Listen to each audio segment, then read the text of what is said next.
Good afternoon, everyone. I was home alone, and God just began to speak with me in regards to the situation with the workers at BC Summer Nuclear Plant Unit 2 and 3 losing their jobs. And I was just walking around the house, kind of talking to myself, and something told me that the people need to hear this, especially after going on Facebook. I'm not always on Facebook, but when I'm there, I see what's there, of course.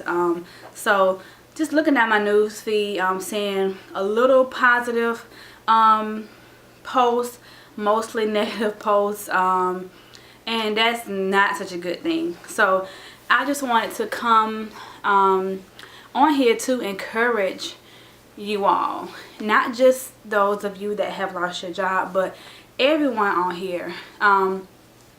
And I know you all may say that I'm always tying this back to LJ having cancer, but when LJ was diagnosed with cancer, that's what made me realize how serious life was, how real life was. Because one day, your life can be perfect, great, and the next day your life can fall apart. And that's something my pastor had said to me, and I was hurting during that time, and that touched my spirit.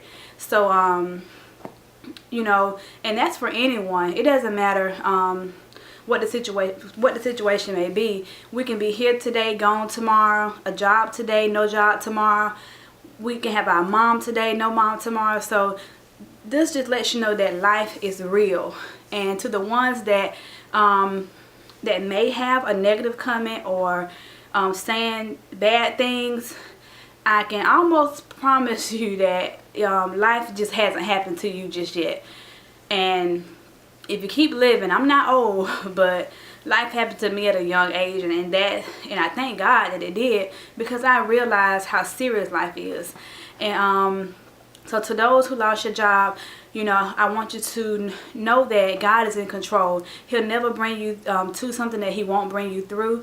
And at this time, it may feel like, what is going on. You may feel like you don't know what to do next. And I know you don't know what to do next.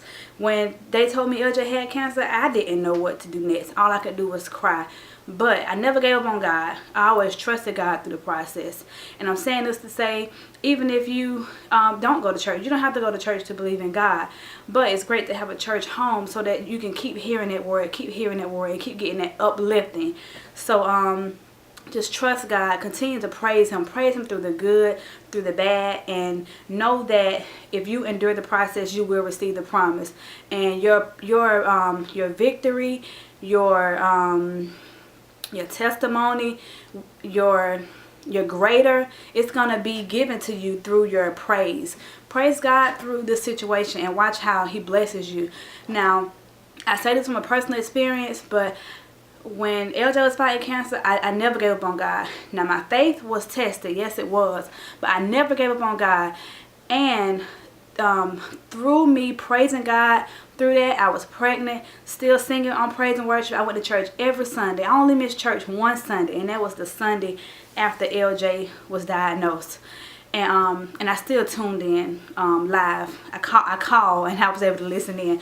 But I never gave up on God. And I feel that through my praise is how God blessed me, how God healed LJ. Because if I wouldn't have praised him, if I wouldn't have given him the glory, if I would have just let that take a toll on me, I do feel that the situation the outcome would not have been the same. I don't know, but I thank God for my belief, my trust, my faith in him, because had I not done it, no one know where my son would be, where I would be. So I just thank God that he was there even in my darkest nights. He never left me. And that's all I want to say to you all. Look to the hills. And I'm not just saying this just to say it. It's easier said than done. It's always easier said than done. Even when I was going through, people would call me and give me encouraging words. I heard it and I believed it, but sometimes it would be that doubt there. But that's where your faith comes in. That you can't have faith and fear. So you have to trust God and let your faith override your fear. But the devil will try to test your mind, but don't let him, because that's what he's trying to do. He wants you to think that God won't make a way, but trust me, he will. And to those that, you know, may have something negative to say, or you may not even think it's negative. You may just feel like, okay, this is what it is. But that's your flesh talking. So if you have something something in your mind where you feel like someone deserves to lose their job, that is your flesh, that is the devil. Keep it in your mind. Don't post it on social media. Don't go around here spreading that, because God give and God taketh. Now, it may not be your job. It can be something way more serious than that. It can be a life, someone close to you. So do not feel that you can just go out here and just say anything about these folks losing their job, because you will reap what you sow. When you sow bad seeds, you reap bad seeds. When you sow good seeds, you reap good seeds. So instead of talking down on these people, encourage these people. They need to be encouraged. And even with our jobs, you know, I may be self-employed, but each and every day I thank God for my job. I thank God for my clients. You know, I do taxes every year. Tax season begins in January. Throughout the year, I constantly thank God for my clients, and I constantly ask God, send me more clients, send me more clients. So in January, that's what I trust God for. But it can very well be a year where no one comes, and God forbid that. But that's why I talk to God even when I'm doing good, even when I got great clientele, even when I have low clientele. I thank God for that, because I know that when I praise Him for the small, He'll always give me more, because He know I can handle the small. But I'm just saying that to say that, you know, no one is in a position to say that these people deserve to lose their job, because like I said, anything can happen. So we all have to be grateful, thankful, appreciative just for life itself, because just being able to live on earth is a blessing. So let's not take that for granted. And again, I just wanted to, and I want to encourage you all that have lost your job, you know, trust God, believe in God. He will make a way. And again, I know it's easier said than done, but I promise you, if you trust Him, He will guide you through the whole process. And watch what He have at the end of the road. Now, you have to go through to get to the end of the road. Don't think that now there will be some miracles. Might I add, there will be some miracles. You're gonna have some people that get a job today. Matter of fact, I've already gotten a praise report that someone had 2 job offers. So it's gonna be some miracles that will happen suddenly. And guess what? That's what God does. He will bless you suddenly. So those of you who have lost your job, ask God, God, I need a job right now. Be specific in your prayer request. Lord, I need you to hear me right now. I need you to provide for my family. Don't be ashamed, because guess what? God already knows. He already knows. He know the beginning, He know the middle, and He know the end. And for those of us who He have called to go through, He called us to go through for a reason. You're not the first ones to lose your job, and you're not going to be the last. So the ones who have lost their job, make the best of it. And God is going to use you to be a blessing to other people, whether it be verbally like I am, or whether it be monetarily. It doesn't matter. But this can be His season of blessing you for your calling to ministry. Not saying this, but you know, I'm not a minister, but I'm just saying I feel like that stage in my life have led me to bless other people. And you know, I can tell my story and let people know how God is able to make a way. But if we don't go through, we will never know that He can. So just trust God. Just trust God.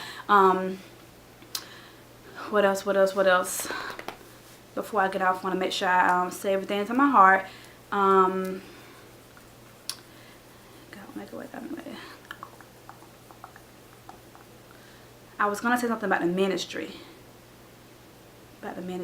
Yeah, this can be a season in your life where God is calling you to minister to other people. So what you're going through, you know, someone else along the road may be going through that.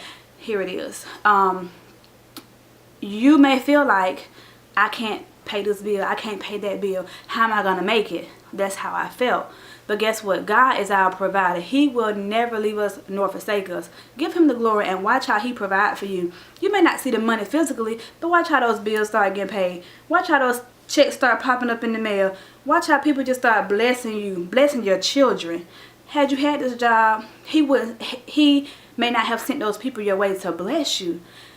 I'm going to say this again because I always say it, but we have yet to have buy diapers for our daughters. They are 18 months today.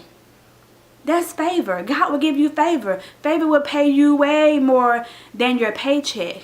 So don't just think monetarily here. Think about the people that God will send into your life. At our church, we have a saying, God is raising up somebody somewhere to be a blessing to us. And I believe that God, he always send people my way, whether it's to bless me monetarily, whether it's to bless my children, whether it's to bless me and my husband, whether it's just where you just like, wow, Lord, thank you. All you can do is thank him, because you don't see the monetary value, but you know that it had to take money to do it. I mean, we have triplets. That's 3 babies. Imagine how much money we would have spent in supplying diapers for them. Oh, and wipes. We haven't bought wipes. And you know, some of you may think this is small, but you go and you add up how much you spent on diapers and wipes for your little ones, and you tell me how much money the people that God has blessed us with have saved us. That's money that we haven't had to spend. So think about it like that. Don't think about, oh, I can't get my rent paid. Baby girl, baby boy, your rent will be paid. Your lights will be paid. Your water bill will be paid. Your car payment, your insurance, it will be paid. And the thing about faith is, faith comes by hearing, and hearing by the word of God. And guess what? You may not see it, but you know what's going to happen.